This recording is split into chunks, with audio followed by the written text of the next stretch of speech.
When I was younger, I had an aversion to any sort of talk about destiny, because everyone who talked about it always seemed to be trying to talk himself, if not the protagonist, into doing something they wanted. It came across as a convenient excuse, and one that flew in the face of the subject's free will to choose. Occasionally, it also encouraged a delusion of grandeur in those who thought too highly of themselves. The whole idea disgusted me. Now, 15 years later, I've warmed a little to it. Like everything, it should be taken in moderation, and done right, destiny can be an encouraging thing. The self-fulfilling destiny of a determined person is artificial, but I respect anyone who is driven enough to reach a long-term goal. That takes major discipline, and there is no room for laziness. As for real destiny, that thing where God gives someone a peek beyond the space-time continuum to see what's to come, that can also be encouraging. It means that at least some people have an objective life purpose, and if them, why not me as well? I still haven't quite reconciled it to the concept of free will, but I feel pretty free. Okay, I'll get back to the story now. Cleft is in Scarlet City, still heavily injured, but utterly outclassing the street punks just like Ash. After a tense encounter with him, Cleft ends up deciding to actually help the crew against the Missingno gang. He and his partner, Bonsai, have 3 reasons for doing so. First, Cleft owes Ash for saving his life. Second, with the Kaisers back in the area, they want Ash to keep away from them, and that can only happen when Ash has utterly trounced the gang. Third, with Doppelganger gone, all ties are severed between the Missingno and the Super Fiends. The former were giving the latter a bad rap, and this grants an opportunity to straighten the record. Team Rocket's also in the mix. They want to absorb the Missingno into their own ranks to gain a monopoly on crime in the area. They've been doing this all over the place, and it's hard to determine how much bigger their enterprise will grow. One might dismiss the Rockets as the weakest faction in this game of power, given that Ash took down their top agents prior to his Aquamarine fight. However, where Giovanni may lack in quality, he still has quantity and resourcefulness. Even a juvenile with a gun can take hostages. That said, for the present, the Rockets are treated like the Missingno punks, as a minor nuisance. Even the street gang proves stronger, at least in their home turf numbers. Team Rocket has to retreat, leaving Ash and company to finish the cleanup. I'd like to think that the police showed up off-screen and arrested all the unconscious punks. We know that the 2 brothers leading the gang are put behind bars, but if you don't also imprison the underlings, they'll just form up again over time. Speaking of the brothers, Doppelganger makes his appearance and invites Ash into the heart of their lair, where the leader awaits. Ash and Bonsai leave the rest of the fighting to their comrades and enter a warehouse full of drugs and smuggled goods. Waiting for them are 2 men.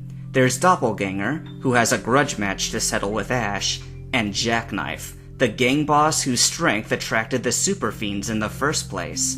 Bonsai moves to match him, commenting that he's a B-class fighter. I'm not sure if Bonsai was being cheerfully ironic, but it reminds us once again that the power tiers are a theme of this story. In the heyday of my anime nerddom, I was obsessed with autistically categorizing who belonged at what rank, on a scale of E to S. So, from the strongest to the weakest, I'm now going to project my estimation of where the Super Fiends stand among themselves. Mikazuki knows best, but you're hearing it from the standpoint of the reader. There are 8 Super Fiends. Obviously, Skyrender is the strongest, while Aquamarine is at a distant second. I'd say Goth is next, given his role as the final boss of this story. In 4th and 5th place are Cleft and G.I. Jolt, not necessarily in that order, simply because they are both so hardy and strong. And the latter managed, with help, to fend off a Kaiser. 6th is Twin Dreamer, who is physically weak, but plays support to the strongest partner pair, with Goth. 7th is Antarctic, simply because he supports in a lesser pair than Goth and TD, albeit one that fought a Kaiser. Eighth and last is Bonsai, who is clearly shown to be weaker than Jolt and closely matched with Jackknife. Now again, you'll have to take my impressions with a grain of salt, because there is insufficient evidence for some of these rankings. But one thing we can all agree upon: Doppelganger doesn't compare to them. There's no question that Ash, who once struggled against Doppelganger, is now utterly beyond him. He even affords Dopp a rant about his humiliation and insecurity before beating him like a stepchild. It's that quick. Very much like in Dragon Ball Z, when Frieza returned to Earth for revenge, only to be snuffed out almost immediately by Trunks. If Ash hadn't already had his Super Saiyan moment, it's rapidly approaching. Meanwhile, Jackknife seems to be keeping up with Bonsai, who isn't taking the battle quite seriously, given his super speed. That changes, however, when Mr. Knife takes out a Kaiser Berserk serum and injects himself with it. Bonsai, horrified at the discovery of his alliance with the Kaisers, rushes to stop him, but Jackknife is now Jacked Knife, and he delivers a wide cut to Bonsai. This leaves Ash to face him, with Bonsai in serious doubt that he can. For a while, Bonsai seems justified, for even Ash's new Nitro Ball shooter can't hurt Jackknife, and that thing nearly exploded Tyrannosaurus's head. Things seem grim, but then Ash's Quicksilver begins to glow, and Ash's body shines with the light of a final smash. That's right, he erupts into his super form as first-level Chosen One, Ash. He one-punches Jackknife, and all the nerds lose their shit. Mikazuki has a flair for battle finales. We've got the 4 Misty Punch, the Hat Avenger, the fake-out kill of Skyrender, the Unistrike, and now the Power of One. Dude's got style. That night, the group celebrates the dismantling of the Masigno gang, and Ash corners Ebby about the super form he temporarily had. Ebby holds up the Shining Sphere, explaining that, in 10 years, Pokemon Company will read this story, repackage the concept as Mega Evolution, and sell it as their own thing. Okay, I'm kidding. But Ebby does tell him that he's a unique individual, like a legendary Pokemon of humans. The Super Fiends are the same, and they've been chasing Ebby because he holds the artifact that they apparently want. The Shining Sphere, apparently, reacts when a Chosen One touches it, and amplifies his power. A Chosen One, mind you, not the Chosen One. There are multiple of these. And who chooses them? Apparently some vague god somewhere that the scientific community would laugh off. This gets more elaboration later, but I'm just summing it up now while it's under discussion. Here's something I wonder. If there are gods up there choosing people to become all-powerful and stuff, why not cut out the middleman and enforce their will by their own power? See, with my god, I know that it's about obedience, and to whom much is given, much is expected. My god is clear about his expectations, and his chosen one, Christ Jesus, acts as the exemplar. But when you have a bunch of nameless gods just creating power artifacts and choosing people without explaining their purpose to them, you get chosen ones treating each other like enemies in what amounts to a grand-scale dick-measuring contest. This is why, when I read stories about people with superpowers, ethics and motivations are so important to me. I don't like power for its own sake. It is a tool meant to further a greater end.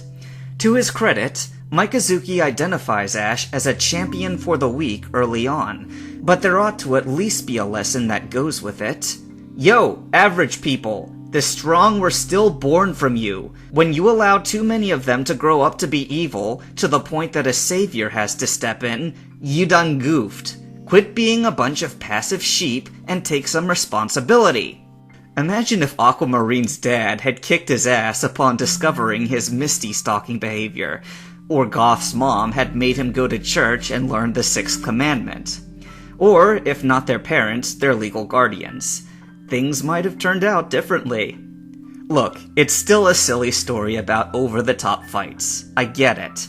But when it chooses to bring up serious concepts, I'm gonna react in kind.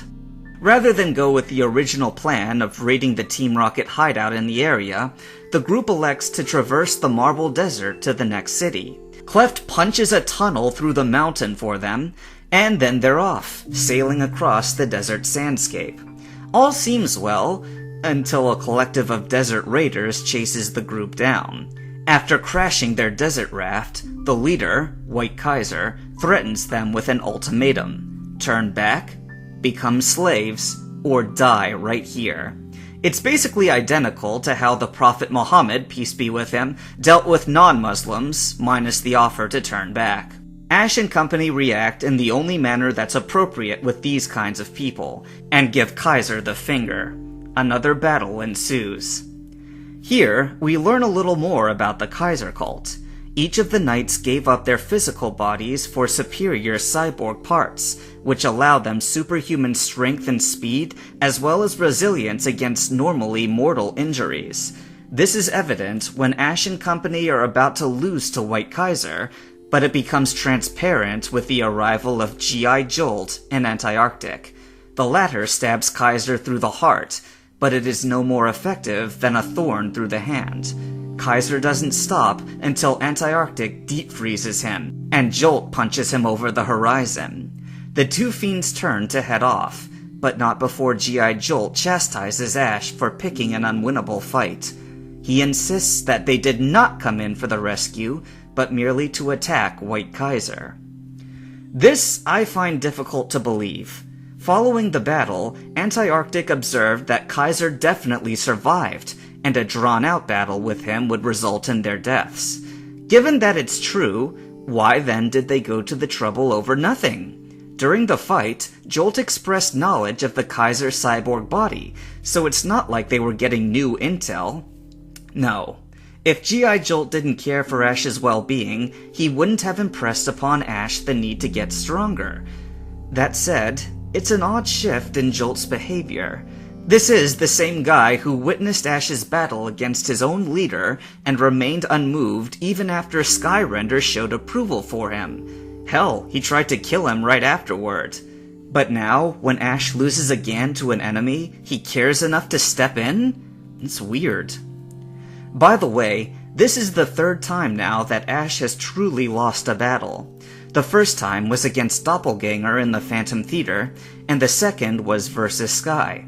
Mikazuki is showing us, once again, that it is entirely possible to create an overpowered character and still make him human and vulnerable. It maintains the reader's sense of sympathy, which you always want for your protagonist. While Ash's crew continues to Marble City, we have a brief interlude into AAMRN's story. He's back from the Himalayas, fully recovered, and still in pursuit of revenge upon Ash.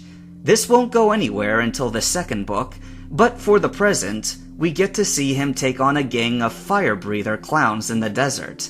This was probably the strangest scene in the whole fic, and I figured that my "growl-rattling fat guy" voice was appropriate for it. AAMRN, of course, demolishes them all without breaking a sweat. So, yeah, that happened.